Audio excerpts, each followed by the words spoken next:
ఒక విధ్వంసానికి ఒక విద్వేషానికి బ్రాండ్ అంబాసిడర్గా ఉన్న జగన్మోహన్ రెడ్డి ఆ రోజు ప్రజావేదిక కూల్చివేసిన దినం. అంటే సాధారణంగా ఈరోజు మార్నింగ్ అంతా కూడా ఎమర్జెన్సీ గురించి మాట్లాడుకుంటున్న రోజు అయినప్పటికీ కూడా నాకు తెలిసి 2019 జూన్ 25 నుంచి కూడా ఆ 5 సంవత్సరాలు ఒక ఎమర్జెన్సీ పాలనే నడిచింది అని చెప్పుకోవడానికి చాలా ఉదాహరణలు మాకున్నాయి. అంటే ఒక విద్వేషం ఒక విధ్వంసం అన్నది ఎజెండాగా పెట్టుకొని సుమారుగా చెప్పాలంటే 2019లో రాజ్యాధికారం తీసుకున్న తర్వాత జగన్మోహన్ రెడ్డి అప్పటి నుంచి కూడా తన అధికారాన్ని తన అడ్మినిస్ట్రేషన్ని కూల్చివేతలకి లేకపోతే విధ్వంసానికి విద్వేషానికి హత్యలకి ఆత్మహత్యలకి ప్రేరేపించాడే తప్ప ఒక అమరావతిని నేల రాయటానికి అదేవిధంగా పోలవరాన్ని ఎట్టి పరిస్థితులు కట్టకుండా చూసుకున్నాడే తప్ప ఏ రోజు కూడా ప్రజా సంక్షేమం రాష్ట్ర అభివృద్ధి అనేది లేకుండా 5 సంవత్సరాలు కూడా పరిపాలన అమోఘంగా చేశామని చెప్పేసి అంకలు గుద్దుకొని తీరా ఏదో అంటారు కదా బొక్కబోర్లా పడినట్టుగా 11 సీట్లకు పరిమితమైపోయిన పరిస్థితి. ఎందుకు ఈ మాట చెప్తున్నానంటే సుమారుగా ఈ 25వ తారీఖుని దేశంలోని ఎక్కడ కూడా ఏ ముఖ్యమంత్రి కూడా నాకు తెలిసి 8 కోట్ల వ్యయంతో కట్టిన ఒక ప్రజా వేదికని అందులోని ఆ మార్నింగ్ అంతా కూడా ఒక కలెక్టర్ కాన్ఫరెన్స్ అలాంటి కార్యక్రమాలు 2014 నుంచి 19 టైంలో ఎన్నో జరిగిన కార్యక్రమాలు. ఈయన అధికారంలోకి వచ్చిన తర్వాత కలెక్టర్ కాన్ఫరెన్స్ పెట్టి ఆ తర్వాత బయటకు వచ్చి ఒక పైశాచిక ఆనందంతో ఆ ప్రజావేదికని చేస్తూ ఉంటే ఒక రకమైన సైకో ఆనందాన్ని పొందిన వ్యక్తి ఎవరైనా ఉన్నారంటే ఇప్పటి పులివెందుల ఎమ్మెల్యే గారు మన జగన్మోహన్ రెడ్డి గారిని ఒక ఉదాహరణగా తీసుకోవచ్చు. ఇప్పటికీ కూడా ఆ ప్రజావేదిక శకలాలు అక్కడే ఉన్నాయి.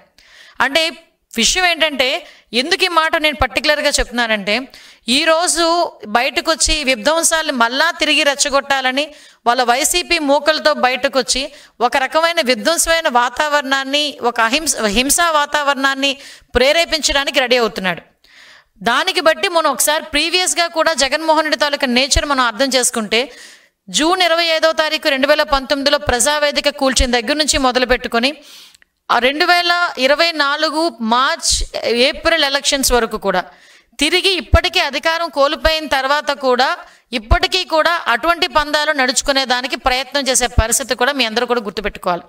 సుమారుగా మనం చూసుకుంటే అధికారం చేతిలోకి వచ్చిన తర్వాత ఎంత దారుణం అంటే అన్నా క్యాంటీన్లు 5 రూపాయలకి అన్నం పెట్టే అన్నా క్యాంటీన్లకి కూడా నిర్వీర్యం చేసేసి అన్నా క్యాంటీన్లన్నీ మూసేశాడు. మేము ఆ రోజు నెత్తి నోరు పెట్టుకున్నాం.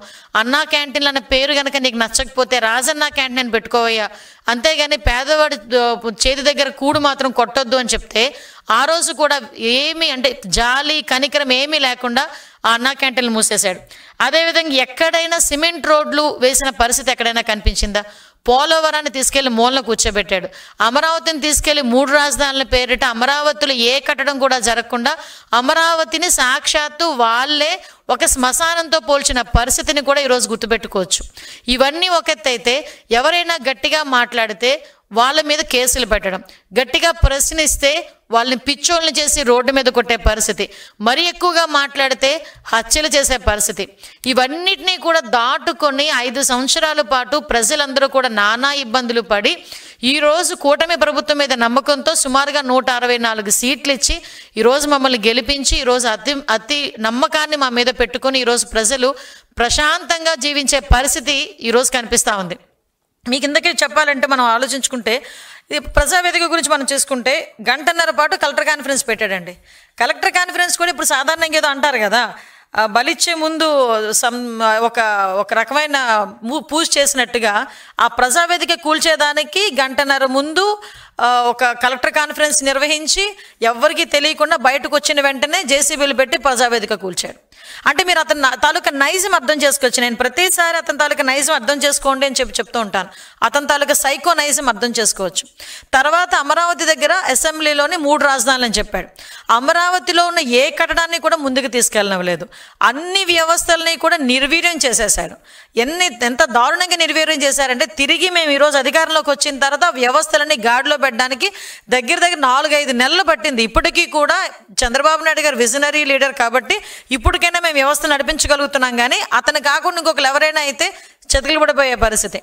రాష్ట్ర ఆర్థిక వ్యవస్థను సంపూర్ణంగా అంటే ఎక్కడ కూడా అంటే ఎంత దారుణమైన పరిస్థితి అంటే ఒక చీప్ లిక్కర్ ప్రజలకు అందించి ఆ లిక్కర్ మీద కూడా 15 సంవత్సరాలకి మా రాష్ట్రంలో ఎంతమంది తాగుతారు, దీని మీద ఎంత ఆదాయం వస్తుంది, కాబట్టి నాకు ఇంత అప్పు ఇవ్వండి అని 25,000 కోట్ల రూపాయలని కూడా అప్పు తీసుకొచ్చేసిన పరిస్థితి నుంచి ఈరోజు ఆర్థిక వ్యవస్థని ఈరోజు గాడిలో పెట్టడానికి నిజంగా గౌరవ చంద్రబాబు నాయుడు గారు ముఖ్యమంత్రి వర్యులు చేస్తున్న కృషి మనందరం కూడా చూస్తున్నాం. ఒకటి మాత్రం నిజమండి, కూల్చివేతలతో మొదలుపెట్టాడు, విధ్వంసం చేశాడు, విద్వేషాలు రెచ్చగొట్టాడు, హింసను ప్రేరేపించాడు, వాళ్ళ తాలూకా మంత్రులు ఎమ్మెల్యేల చేత బూతులు తిట్టించాడు, అసెంబ్లీ సాక్షిగా మా చంద్రబాబు నాయుడు గారి చేత కన్నీళ్లు పెట్టించాడు, అదేవిధంగా నారా భువనమ్మని నోటుకొచ్చినట్టు మాట్లాడించారు. ఇంకా మాలాంటి వాళ్ళం అయితే ఇంకా అది వేరే విషయం. అంటే ఒక్కొక్కసారి ఎందుకు గుర్తు తెచ్చుకోవాలంటే జగన్మోహన్ రెడ్డి ఈరోజు వచ్చి నీతి కబుర్లు చెప్తున్నాడు. అదేవిధంగా వాళ్ళ తాలూకా విధ్వంసం చేసే ఆ జనాలు కూడా వైసీపీ మూకలు కూడా బయటకు వచ్చి ఈరోజు నీతులు చెప్తున్నాయి. ఆ నీతులు చెప్పేటప్పుడు లాస్ట్ 5 సంవత్సరాలు వీళ్ళు ఏం చేశారన్న సంగతి కూడా గుర్తు చేయాలి అనే ఉద్దేశంతో బయటికి రావాలంటే పరదా ఉండాలి, బయటికి రావాలంటే చెట్లు నరికేయాలి, అతను బయటకు వచ్చాడంటే షాపులు మూసేయాలి, జగన్మోహన్ రెడ్డి బయటకు వస్తున్నాడంటే షాపులు మూసేయాలి, జగన్మోహన్ రెడ్డి ఒక మీటింగ్ పెట్టాలంటే తెలుగుదేశం పార్టీ వాళ్ళందరినీ కూడా హౌస్ అరెస్టులు చేయాలి. అదేవిధంగా అతని గురించి ఎవరైనా గట్టిగా సోషల్ మీడియాలో మాట్లాడితే వాళ్ళని తీసుకొచ్చి సిఐడి కేసులు పెట్టి ఇరికించాలి. ఆ సిఐడి కేసులు పెట్టేదానికి కూడా వయసులతో సంబంధం లేదు. 60-70 సంవత్సరాల అంకబాబు గారైనా సరే, లేకపోతే 65 సంవత్సరాల వృద్ధులైనా సరే, మహిళలైనా సరే, ఎవరినైనా సిఐడి చేతిలో పెట్టుకొని ఆ రోజు పోలీస్ వ్యవస్థను చేతిలో పెట్టుకొని సామాన్యమైన ప్రజలు ఎన్ని రకాల హింసలు పెట్టారో ఈరోజు నేను గుర్తు చేస్తున్నా. ఈరోజు వీళ్ళు బయటకు వచ్చి మాట్లాడుతున్నారు. మేము ఏమైనా ఏంటది ఏదో ఆంక్షలు విధించామా అని మాట్లాడారు. మొన్న కూడా నేను దాని గురించి ఆంక్షలు విధించారని మాట్లాడేదానికి. ఈరోజు ప్రజలు ఆంక్షలు లేకుండా ప్రశాంతంగా బతుకుతున్నారు. ఒక పరదా లేదు, ఒక చెట్లు కొట్టడం లేదు, ఒక షాపులు మూసివేత లేదు, ఒక హౌస్ అరెస్ట్ లేదు.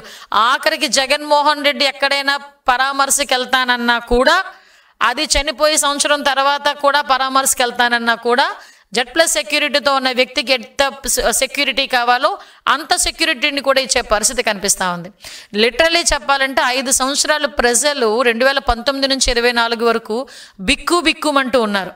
అని ఎంత బిక్కుమని ఉన్నారో తర్వాత లాస్ట్ ఎలక్షన్ దగ్గర చేసి ఉద్యోగస్తుల దగ్గర నుంచి ప్రతి ఒక్కరు ఏ రకంగా తిరగబడ్డారో కూడా జగన్మోహన్ రెడ్డి కూడా తెలుసుకోవాలి. లక్షలాదిగా ఉద్యోగస్తులు బయటకు వచ్చి ఈరోజు వాళ్ళందరూ కూడా ధర్నా చేస్తే వాళ్ళందరి మీద కూడా ఈరోజు అప్పుడు కేసులు పెట్టిన పరిస్థితి. మా తెలుగుదేశం పార్టీ నాయకులకు కానీ, జనసేన పార్టీ నాయకులకు కానీ అందరి మీద కేసులు పెట్టిన పరిస్థితి. అందుకే ఇందాక ఉన్నాను, విధ్వంసము విద్వేషానికి బ్రాండ్ అంబాసిడర్గా ఉన్నాడు. కూల్చివేత తప్ప కట్టడం అనేది చేత కాని పరిస్థితి. అతని తాలూకా ట్యాక్స్కి భయపడిపోయి పరిశ్రమలు కూడా పరిగెట్టి పారిపోయే పరిస్థితి. అతను ఏదైనా పరిశ్రమ రావాలి అంటే ఈరోజు చంద్రబాబు నాయుడు గారు కూర్చొని ఒక పరిశ్రమ వస్తుంది అనుకుంటే, నాయన ఎంతమందికి ఉద్యోగాలకు అవకాశాలు కల్పిస్తావు, మౌలిక సదుపాయాలు ఎంత మేరకు కల్పిస్తావు అని రెండు క్వశ్చన్స్ అడుగుతారు. అదే జగన్మోహన్ రెడ్డి పరిశ్రమలు రావాలంటే అడిగిన క్వశ్చన్ ఏంటంటే, నాకు వాటా ఎంత ఇస్తావు, నాకు కమిషన్ ఎంత ఇస్తావు.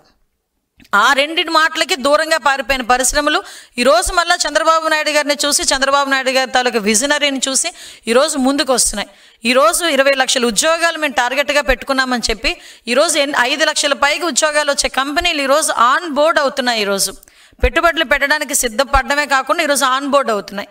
ఈరోజు 2047 విజనే కాకుండా 5 సంవత్సరాలకు ఒక విజన్ తయారు చేసుకొని ఒక విజనరీ లీడర్ కింద ఈరోజు రాష్ట్రాన్ని అభివృద్ధి పదంలో ముందుకు తీసుకెళ్తా ఉంటే అది ఓర్చుకోలేక మళ్ళీ తిరిగి వీళ్ళు మీటింగులు పెట్టుకొని వాళ్ళు ఏదో చాలా ఉద్దండ పెండాలి అన్నట్టుగా ఈరోజు బయటకు వచ్చి మాట్లాడుతున్నారు.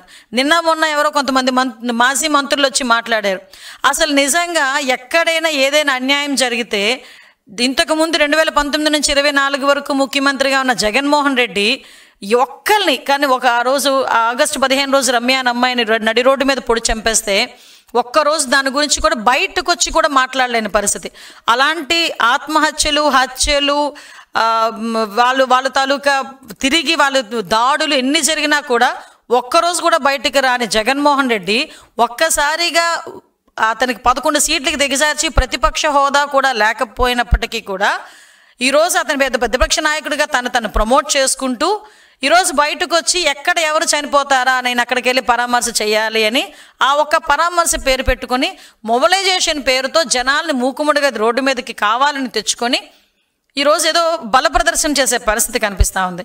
ఈరోజు వైసీపీ మూకలని కూడా రోడ్డు మీదకి వచ్చి అదే హింసా రాజకీయాలని బయటకు మళ్ళా తీసుకొస్తాము, లేకపోతే హింసా రాజకీయాలను ప్రేరేపిస్తాము, లేకపోతే బయటకు వచ్చి 2029లో రపా కోస్తాము, ఇలాంటి పదాలు చాలా ఎక్కువగా వినిపిస్తున్నాయి. వీళ్ళందరికీ ఒకటే చెప్తున్నానండి, ఇక్కడ మీ ఆటలు సాగు. ఇక్కడ ఉన్నది చంద్రబాబు నాయుడు గారు, ఎన్డీఏ కూటమి. ఎట్టి పరిస్థితుల్లోని కూడా లా అండ్ ఆర్డర్ ప్రాబ్లం వచ్చినా, జనాల్ని రెచ్చగొట్టే పరిస్థితుల్లో మీరు ఎటువంటి వ్యాఖ్యలు చేసినా, అదేవిధంగా ఆడబిడ్డల్ని అవమానకరంగా మాట్లాడినా ఎట్టి పరిస్థితుల్లోని టాలరేట్ చేసే ప్రసక్తి ఉండదు. దానికి తగ్గ మూల్యాన్ని కూడా మీరు కూడా చెల్లించుకుంటారు. దీనికి కొంచెం జాగ్రత్త పడాల్సిందిగా వైసీపీ మూకలకి చెప్తున్నాం.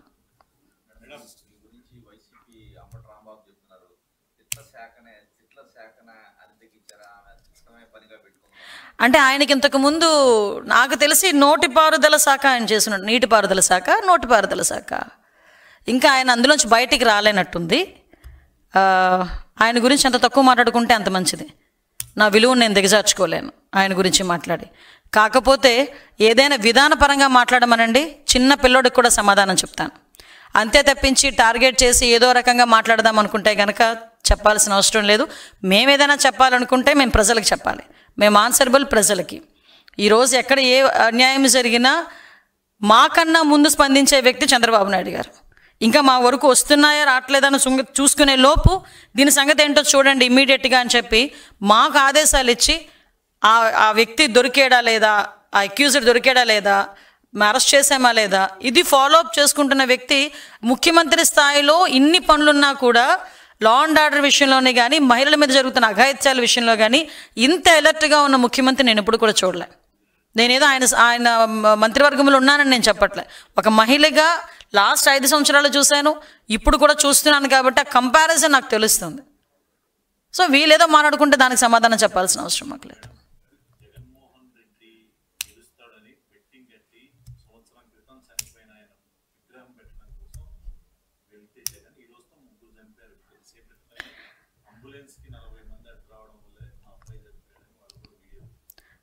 దారుణం అండి, ఎంత దారుణం అంటే నేను మొన్న కూడా ప్రెస్ మీట్లో చెప్పాను, రాజకీయ నాయకులు అనేసరికి వాళ్ళకి మాకులాగా అంటే మీరేమవుతారు అంటే రాజకీయ నాయకులు అవుతామంటే ఇప్పుడు మేము ఉన్నామండి. మాకులాంటి వాళ్ళు మీరేంటి మీకు ఇన్స్పిరేషన్ అంటే ఒక జయలలిత గారి పేరు, ఒక మమతా బెనర్జీ గారి పేరు, లేడీస్ గురించి మాట్లాడుతున్నా, లేకపోతే ఒక నరేంద్ర మోడీ గారనో, లేకపోతే ఇంక పాత వాజ్పేయి గారు, ఇలాంటి పేర్లు మేము చెప్పుకుంటాం. మాకు వీళ్ళు ఇన్స్పిరేషన్ అని, వీళ్ళ బాటలో మేము నడుస్తామని. ఎందుకు?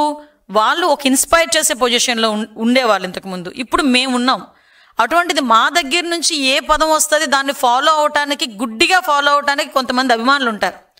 అటువంటి పొజిషన్లో మేము ఉండేటప్పుడు మా మాట, మా చేతలు, మా బాడీ లాంగ్వేజ్, మనం వెళ్ళే ప్లేసు, ఎందుకు నుంచి వెళ్తున్నామో ప్లేసు, ఇవన్నీ కూడా జనాలు పరిగణలోకి తీసుకుంటారు.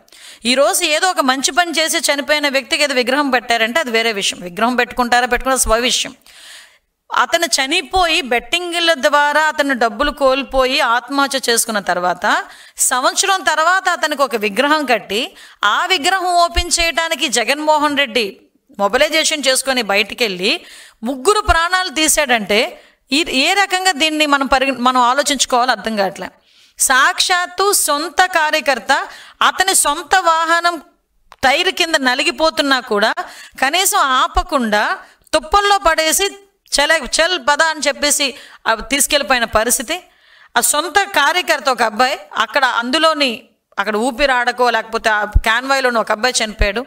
ఇంతమంది మేము డే ఫస్ట్ నుంచి కూడా పోలీస్ యంత్రాంగం ఏం చెప్తున్నాం, మీరు వెళ్ళే వే చాలా చిన్నది, మీరు ఇంతమంది జనాలను తీసుకొస్తే సామాన్యమైన ప్రజలు కూడా ఇబ్బంది పడతారు, మేము దాంతో ప్రొటెక్షన్ మేము ఇచ్చుకునే దానికి కొంచెం ఇబ్బంది పడతాం, కొంచెం ఆలోచించండి. నోటీసులు కూడా ఇస్తే దాన్ని కూడా పెడచెవిన పెట్టి ఈరోజు అంబులెన్స్లు వచ్చే పరిస్థితి కూడా రానివ్వకపోతే మినిమం కామన్ సెన్స్ అండి. అంబులెన్స్ వచ్చింది అంటే ఆ సౌండ్ వినగానే చిన్న పిల్లోడు కూడా అలర్ట్ అవుతాడు, అరే అంబులెన్స్ వస్తుంది పక్కకు తప్పుకోవాలి అని. అటువంటిది ఆ అబ్బాయి కనుక ఇన్ టైంలో హాస్పిటల్కి జాయిన్ అయి ఉంటే నిజంగా గెలిచేవాడు, బతికేవాడు ఆ రోజు.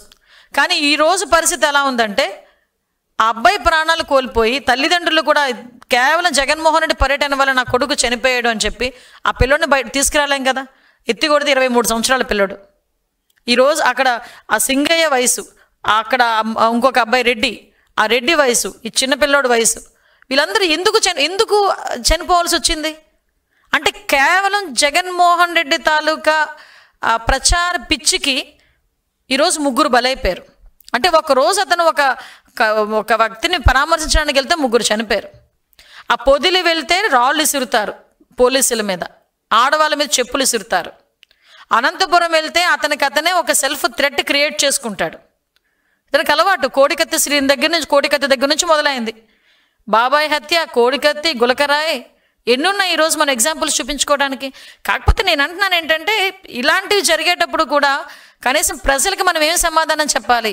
ఈరోజు ఏదో నాకు తెలిసి ఇంటింటికి వెళ్తామని ఏదో మాట్లాడినట్టున్నారు. ఇంటింటికి ఏం తీసుకెళ్తారండి? తీసుకెళ్లేటప్పుడు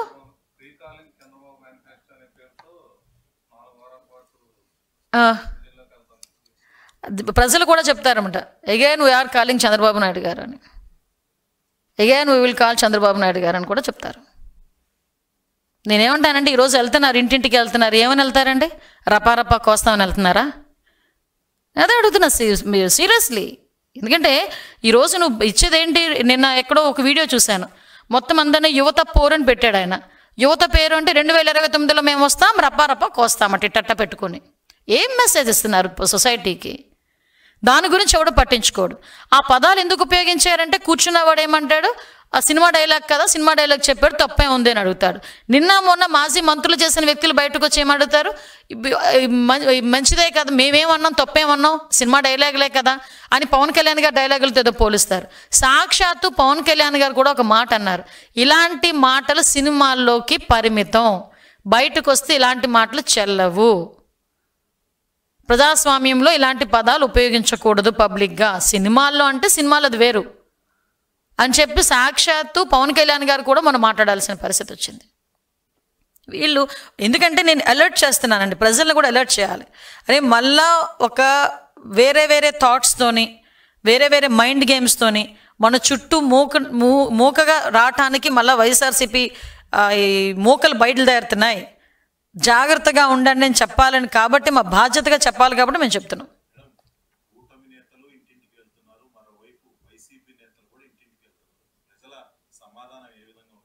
నేను ఒకటే చెప్తానండి, కూటమి నేతలు వెళ్తే మేము ఇది చేసాం, ఈరోజు నీ ఊరికి రోడ్డు ఇచ్చాం, నీ ఇంట్లోని అమ్మక వందనం డబ్బులు ఇచ్చాం, నీకు ఫ్రీ గ్యాస్ సిలిండర్ ఇచ్చాం, ఈరోజు మీకు అన్నదాత సుఖీభావ ఈరోజు మేము వేస్తున్నాం, డబ్బులు వేస్తున్నాం, లేకపోతే మేము ఈరోజు అన్నా క్యాంటీన్లు పెట్టాం, లేకపోతే మీ ఊరికి పరిశ్రమలు తీసుకొచ్చాం, నీ ఇంట్లో పిల్లడికి ఉద్యోగ అవకాశాలు కల్పిస్తున్నాం, ఈరోజు అన్నీ మేము ధైర్యంగా ఇంటింటికి వెళ్ళి ఏం చేయాలి, ఇంకా వాళ్ళకి 4 సంవత్సరాల్లో మేము ఏం చేయగలం అన్న దాని మీద ఒక ప్రణాళిక సిద్ధం చేసుకోవడానికి మేము వెళ్తున్నాం.